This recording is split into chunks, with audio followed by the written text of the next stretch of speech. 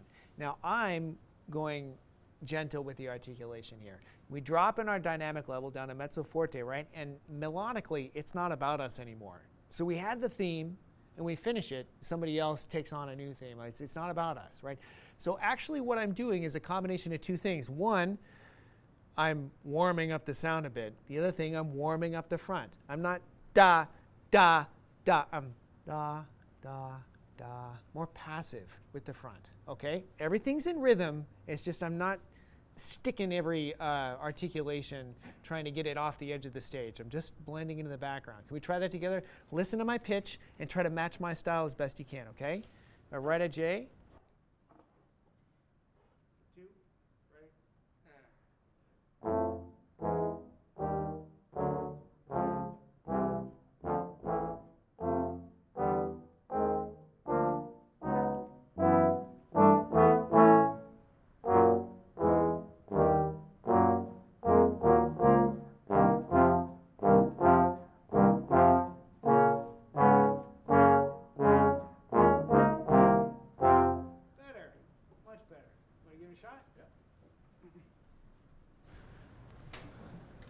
Still, I feel like aim low. See what happens. Back page.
Nice job.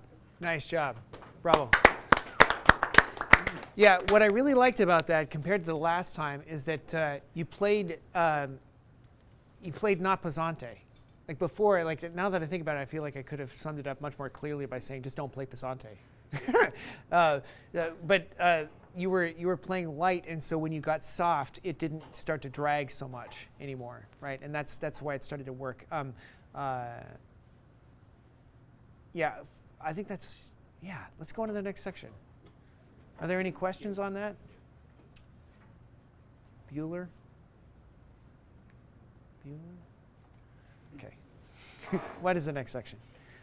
Q. Q. Oh, yeah, I love this. I remember that. Remember?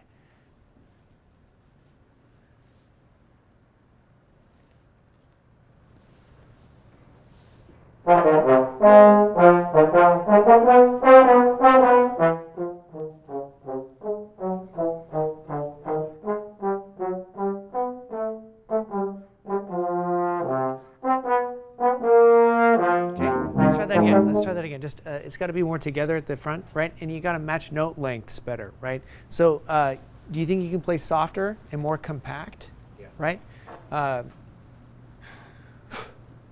breathe with more intention. Yep. Okay?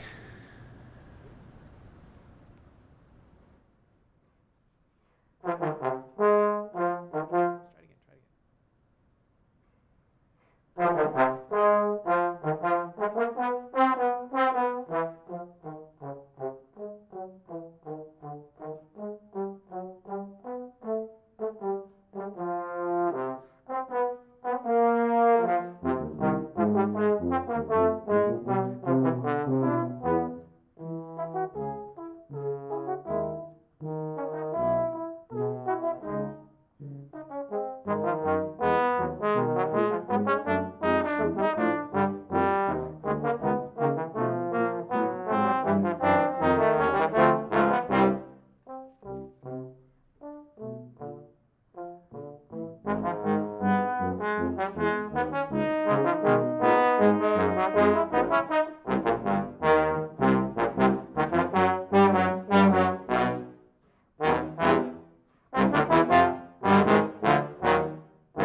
We can match a little better than that, I think.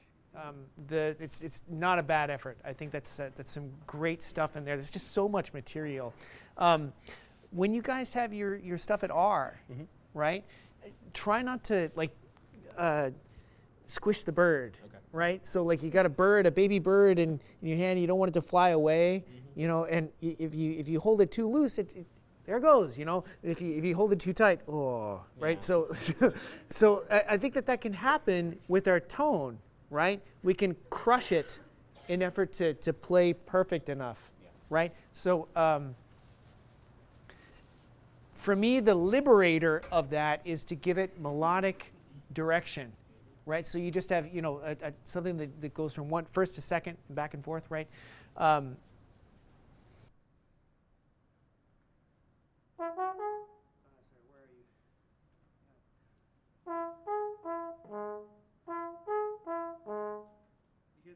So I got clear attacks, but it may be a little bit longer, but you hear that the music itself is going somewhere. It's like staccato cantabile. Yeah. It's staccato cantabile. I had the mic off for all that. Too much to think about. Okay, so can we do that, just you two at R?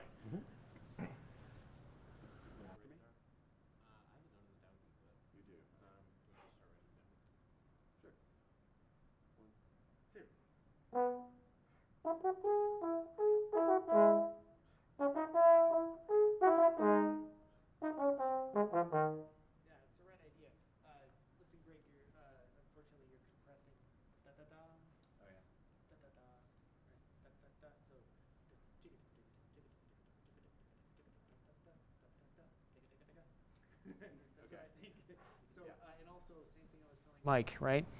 I went the wrong way.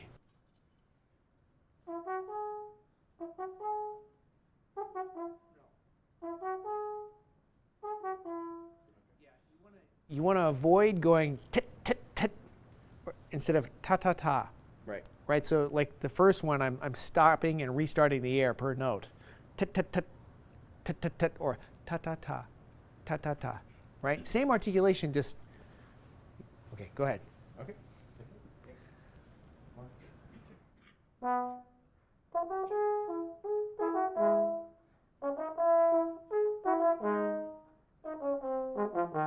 Yeah, is that easier? Yeah. Yeah, it is. Yeah, it is. Okay.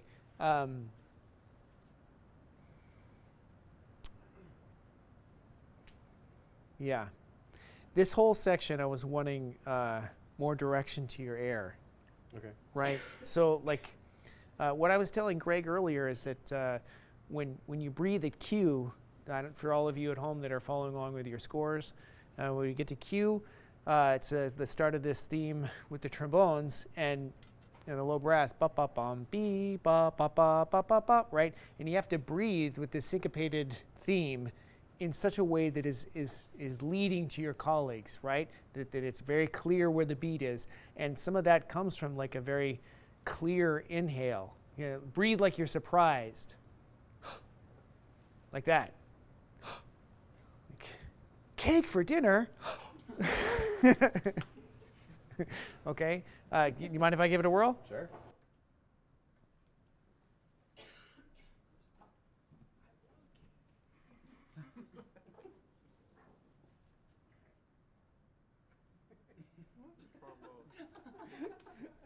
I was talking to Colin the other day, and he said, "What's for dinner?" And I said, "I don't know, probably Brussels sprouts or something." He says, "Oh, I don't want that." And I said, "You know what I had for dinner?" And he says, "What?" And I said, "Cookies."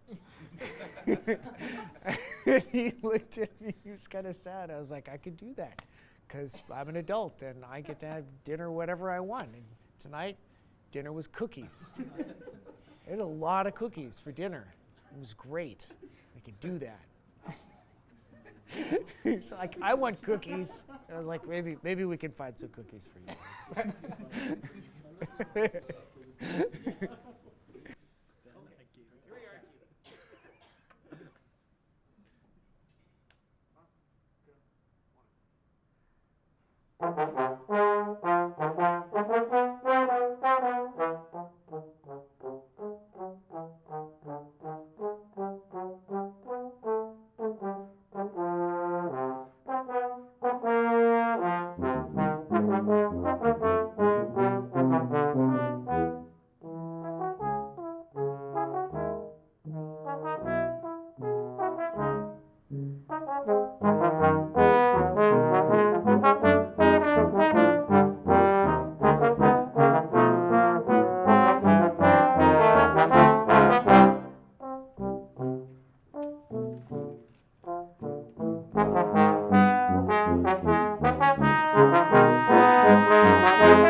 Yeah, I'm playing a smaller mouthpiece to get ready for the rota, which you're all coming to, I'm sure.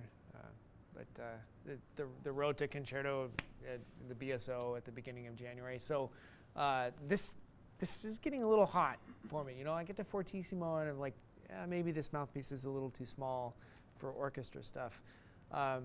So I'm trying to bring a little more warmth, but at the same time, there's kind of an excitement. I mean, do you feel it? It's like really easy to follow. Yeah. All right. And so when you're playing first, you have to figure out how to get that kind of leading tone and articulation without a lot of effort or aggressiveness. Okay. And the way that it gets there, so I'm getting there. I'm saying that I'm getting there easily because of the equipment that I'm on. You're on more of an orchestral setup by comparison. The way that you're going to get this kind of sound is going to be with dramatic support. If you try to get there here, it'll get you there a little bit, but then the physicality is going to shut down the sound, right? And it'll be increasingly difficult to get there. I'm sure we've all experienced that. It's that thing that happens right before you get so tired you just can't play anymore, okay? So what you want to do is invest your attention on dramatic support. I keep on saying focus on the inhale. Right, you're leading with your inhale, but also you're leading your own sound with that kind of dramatic breath in, and I don't want you to go, ah! None of that, but it's like a breath like you feel wonderfully full. Okay? Okay. Yeah. Just a quick question that came up. In sections where there's a unison between parts, how important is it that the entire section share slide positions, and what are your thoughts on people switching around different alternates? Okay, so the question from the interwebs is, what do we think about when we have unison lines about everybody playing the same position? Or everybody, maybe some people feel like they want to play C and trigger first, and other people play C in sixth. I'm of the mind that you should try to match positions as much as you can. And in the Boston Symphony, it's an open discussion. I think that I like to play C in sixth for the sound. as opposed to C in first. And that's just a for instance, but my point is that C in sixth is a slightly more bright sound than C in first with the trigger. I think it's because of all the bends that you have to go around, and it kind of darkens up the sound. So I'll actually choose which position I'm going to play based on the timbre more than the convenience, okay? But ideally, everybody would, on a unison passage, everybody would choose the same position to try to match timbre as well as possible. Great question. You want to give it a go?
Bravo, bravo.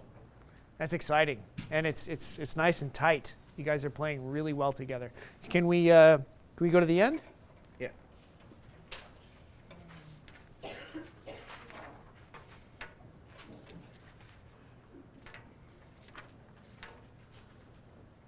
Now this is G to the end of Symphonic Metamorphosis. Whenever we make a trip to Edwards, the BSO section, or anybody's trying out some new equipment from Christian, mouthpiece or whatever, this is always, actually these two pieces, we all have got it basically memorized. Like we check in with Tchaikovsky 6, the chorale, to see how everything blends when we play soft, and then we check in with Symphonic Metamorphosis, the last page. G to the end.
You can't play it safe.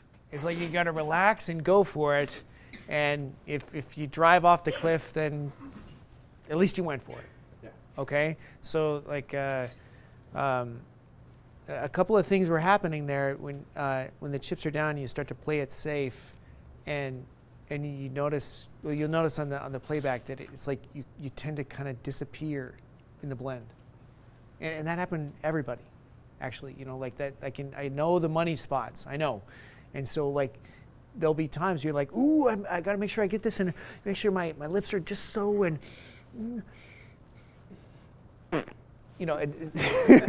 That's I do it too, and I can hear like the recordings where I was just like playing, like letting it go, right? Trusting the unknown because I've got great support, great teachers, and I practiced really well, and it's time to relax and enjoy, right?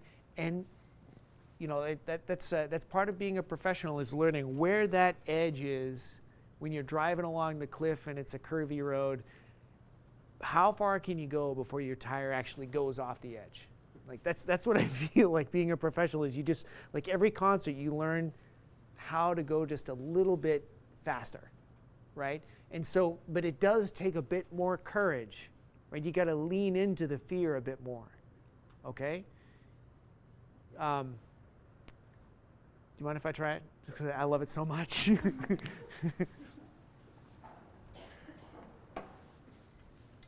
Toby, you said something about support earlier. Someone on the interwebs is wondering what your definition of support is.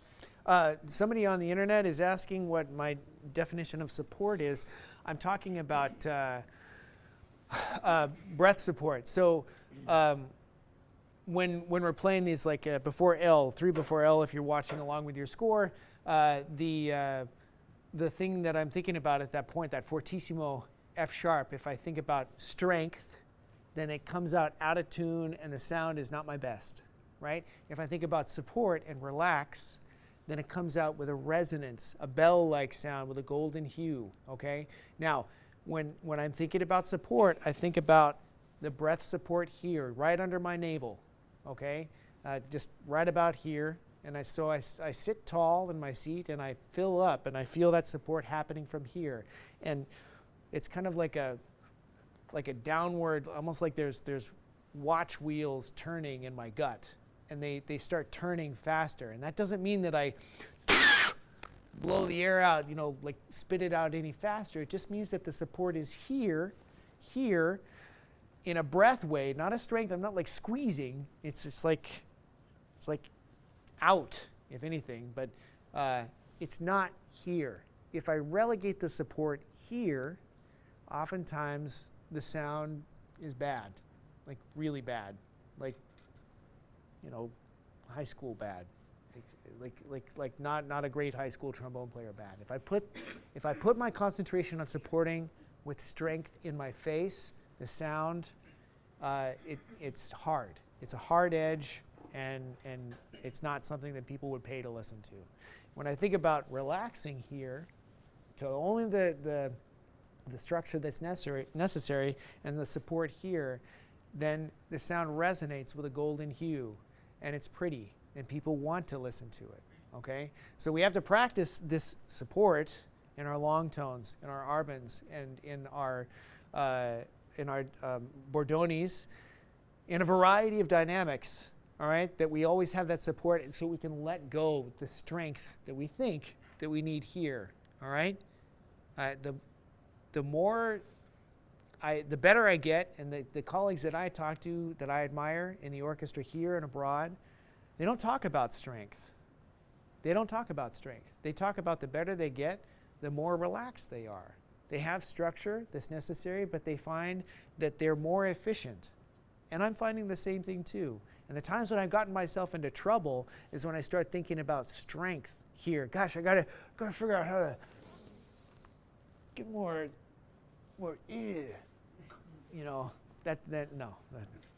it's not good. Okay, so, I love this. Okay, so yeah, what I wanted to tell you, Greg, is, you get there to the end. Rest your attention here, right below your navel, and let the chips fall where they're going to fall. Okay? And we'll see if I can put my money where my mouth is.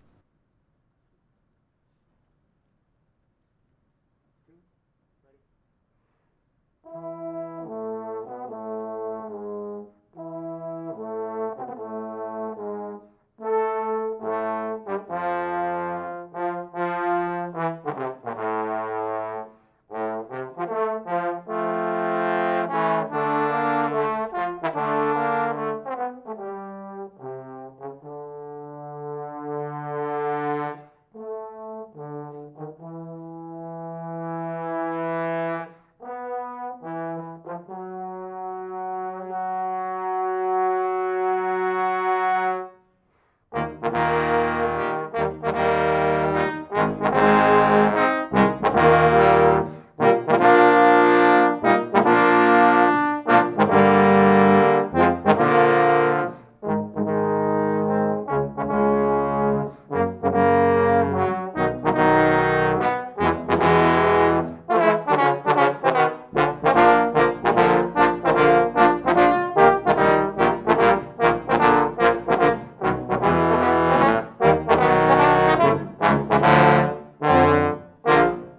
my God, that is terrifying.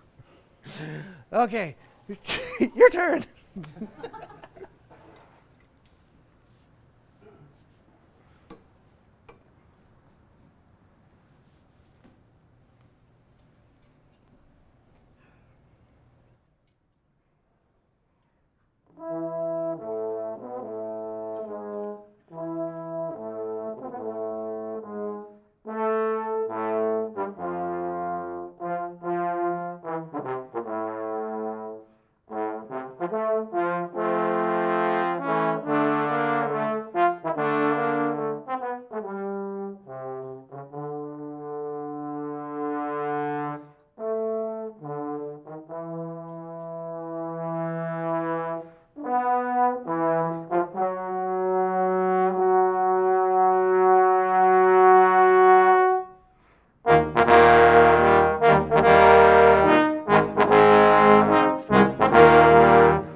Bravo. Bravo. So just a couple of small things. I think that you guys are nailing it, especially the blend.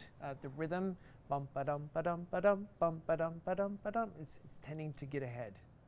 It's both times you played it, and frankly, I wanted to address the blend more than this. But right here, there's a tendency to rush through that. Okay, just keep it right in the pocket. Dum ba dum ba dum ba dum bum ba dum da da da da da da da da da da da. Right. Yep. It was great at the end. You notice what I did there at the end? I put my arms up. Yeah. You see me do that? You gotta be thinking that. Okay. Yeah. Well, you can't think of like trying to hang on to the tiger, right? You gotta let the tiger go, right? You can't think of like, "Hurr!" Right? This, okay? Up and out.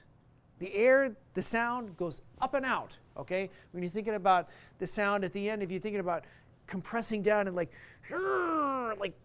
it's not going to have any carrying power. The most you're going to get is all the notes, but you're not participating musically, sonically at that point, okay? So I know it takes courage. It can be a little frightening. And believe me, I know. I was just there, and I was like, ah, and hats off because you've been in the hot seat the whole time, bravi, and given that fact, you have to let go, let the tiger go, knowing that the next moment it could devour you, but you really do need to let it be a tiger. You know what I mean? Does anybody else want to jump in there? Yes. Takers. All right, jump up there. Bravo to the section up there. This is really great work.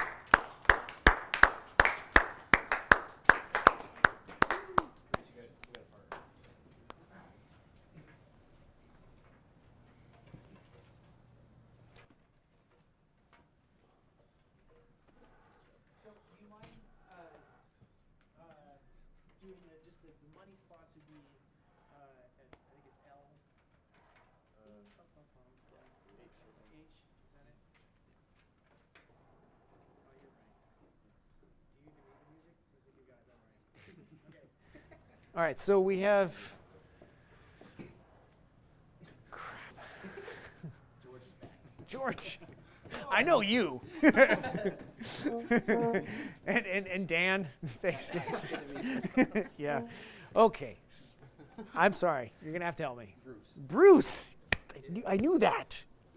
I knew that. George. Yes. All right. Kyle Peck. All right. A student from NEC. Very welcome.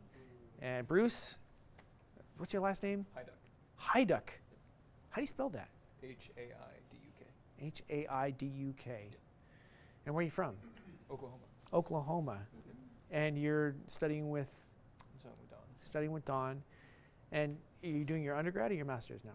Master's. So did you go to Oklahoma State? Where did you go? Oklahoma State. And who's your teacher there? Paul Compton. All right. Okay. All right, let's start at H. Do you know George, by the way?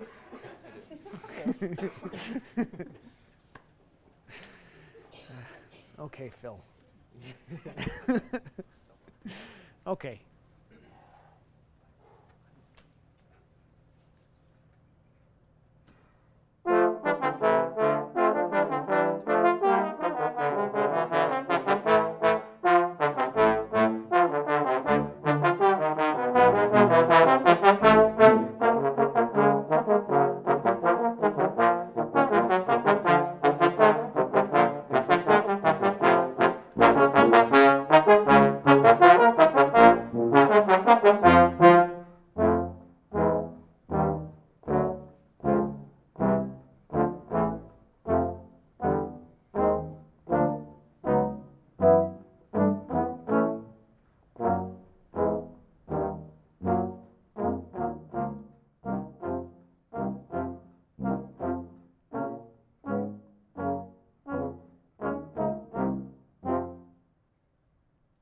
Let's stop there. This is tricky, and the reason it's tricky is because you're going from this in the upper register, mezzo kind of. It says forte, right? But I see you've. Is this your music that you've written? Mezzo, Greg's music. Listen, I think this is maybe apropos to play this first statement a little gentler, more like a poco forte. I think like a bouncy Bordoni. Okay, what I'm getting kind of a pecky style from you.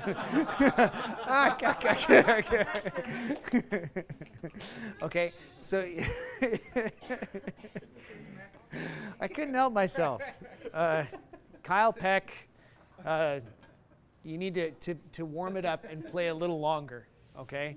So, and that's not necessarily for everybody. Some people, they need to, they come in with a dramatically warmer sound, and they need to liven it up just a bit so that we get the scherzo, okay? So realize that this is for you specifically, and I'm suggesting that you warm up the sound and play a bit longer.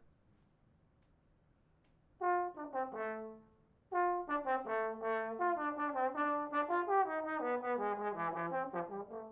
and gentle. You want to give it a try? No, just you.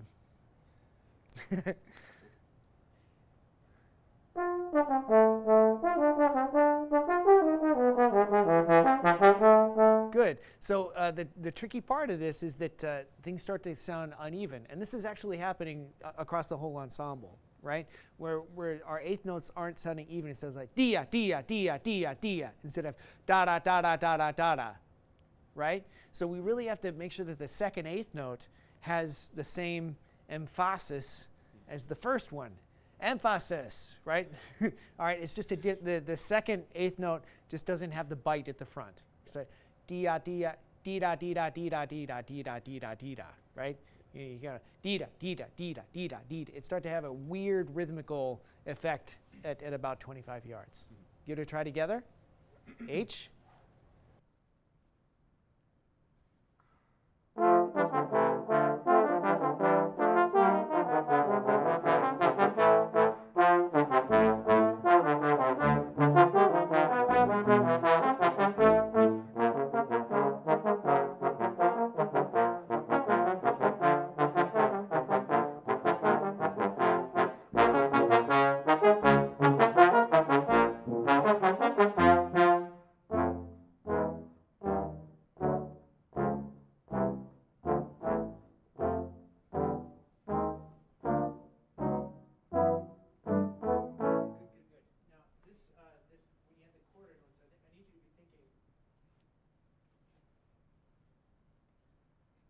When are you going off?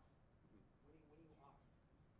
Right. So it is a scherzo, right? But I'm suggesting that you go pretty close to where is it?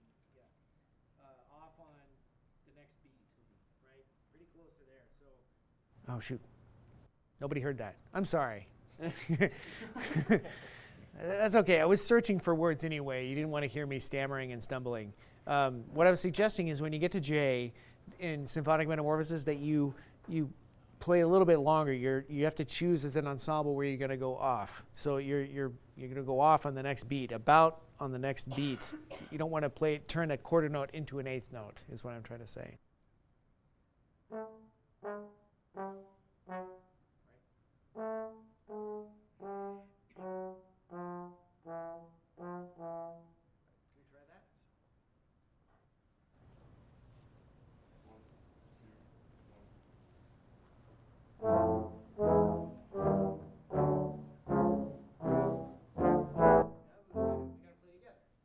We have to play together. So don't be passive.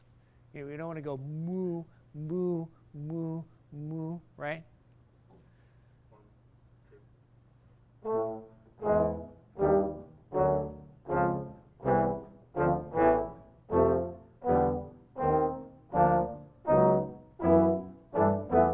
Bravo.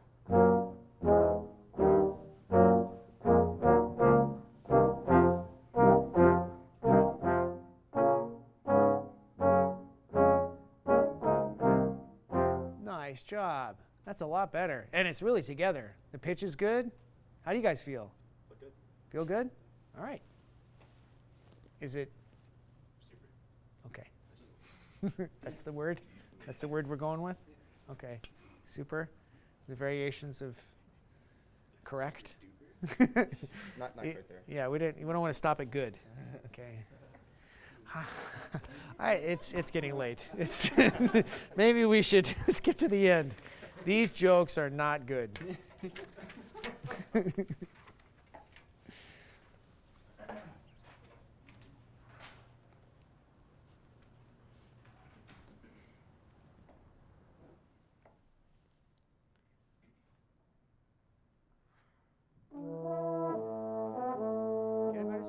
Listen, the way to combat that, you got to breathe. Where's the tube? That would be a really great. Where's your case? I'll get it for you. Okay. Am I getting warmer? Oh wait, I see it. Okay, so we're talking about incorporating one of my favorite toys, which is the breath builder. And what this does is it requires you to keep the ping pong ball up. And this facilitates these softer attacks like crazy. I don't know why it works so well, but anytime I've had trouble with coming in on a soft entrance, 2 or 3 practice breaths with the ping pong ball, trying to keep the ping pong ball aloft without letting it drop as I change the direction of the air, it fixes it every time. So can you demonstrate that? And perhaps we could zoom in on, yeah, it doesn't go any further. Okay.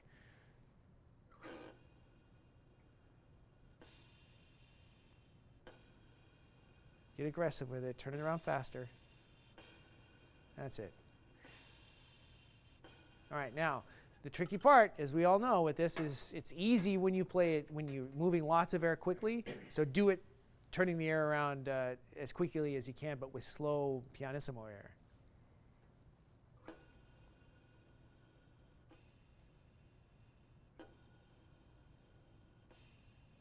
So Kyle's trying really hard not to let the tap happen. That's it. Very good. Okay, so let's do it at G now, and you're going to breathe that same shape.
Nice. Nice. Now, yeah, bravo.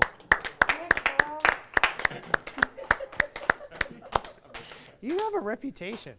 Everyone in Boston's been calling me that. Everybody in Boston is like, hey, Cal. Okay, so the tricky part here, as we've talked about in other excerpts, and this one is no different, is that when you have a dotted eighth and a 16th, it kind of can throw off the rhythm. Okay? The simple fact of the matter is that short notes sound softer than long notes. Okay? So you have to figure out how to get the equal volume of the 16ths when you have a dotted eighth 16ths. So it doesn't sound like da ba da ba da or da ba da ba da, right? Da da da da da. The 16th has to be of equal volume. And standing out there, I heard very clearly a drop in the volume in the 16th. So we have to add a little bit of length, maybe even a little bit of volume to the 16th so that it comes out clearly. Would it be okay to start pickups to K with that in mind? We don't have to play all the way to the end. We can stop at L if you like. But I want to check in with that, paying particular attention to the 16th volume.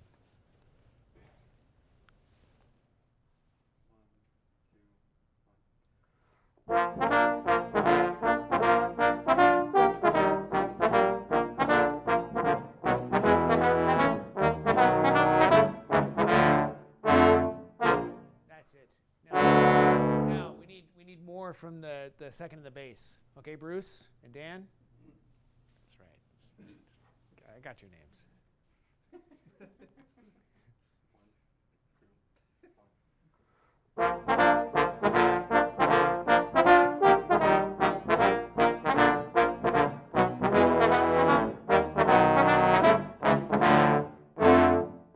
That's it. Keep going. More from second and bass.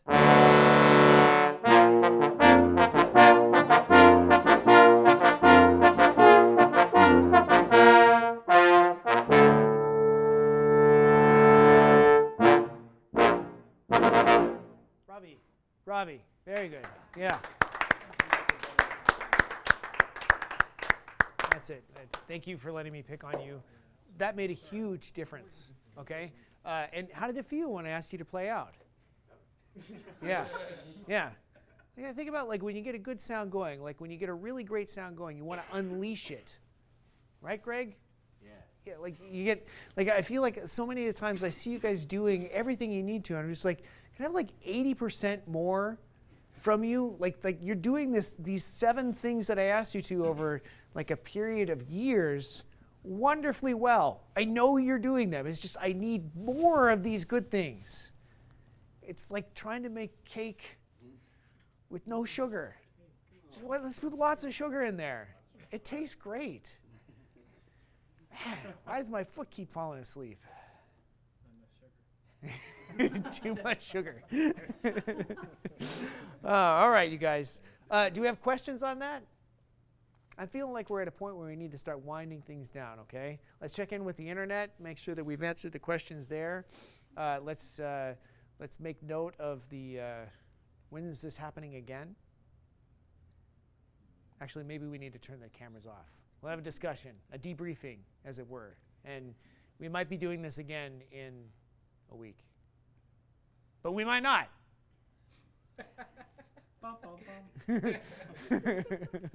All right. What does the internet say? We answered all their questions. Okay. Well, we're gonna thank Jim Donahue, who's this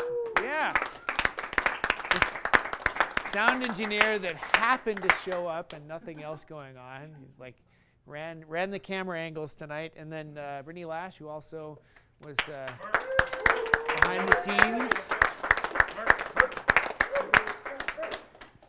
We're in Higginson Hall, which is Higginson is the founder of the Boston Symphony, and we're in a banquet space because my colleagues are just finishing up their show on stage. They're doing the holiday pops, inclusive of all holidays of the winter time, on stage. So we can't be on stage, but we are in Higginson Hall, and out there is Huntington Avenue. Higginson's the founder. I'm trying to think what else there would be. Oh, yes, let's not forget There's 2 mics. We did originally have like 4 mics set up, but we couldn't figure out how to get the lapel mic going, which I didn't really know how to work anyway. But I've got the lapel mic going, and then we have the wonderful Royer SF24V from our friends at Royer Labs. This mic is awesome, and I'm still in awe of how cool it is. But we just basically have this Royer mic. That's the only thing besides my lapel mic, and that's how we're getting these golden hued sound from our friends at Boston University and NEC. Yeah, I just can't thank Royer Labs enough. This is a really great thing. So hopefully we'll see you very soon, and thank you for showing up. I realize that we're building a following, and I'm hoping that we can continue on with this great thing. So let's call it a day. Thank you for everybody. Click to breathe.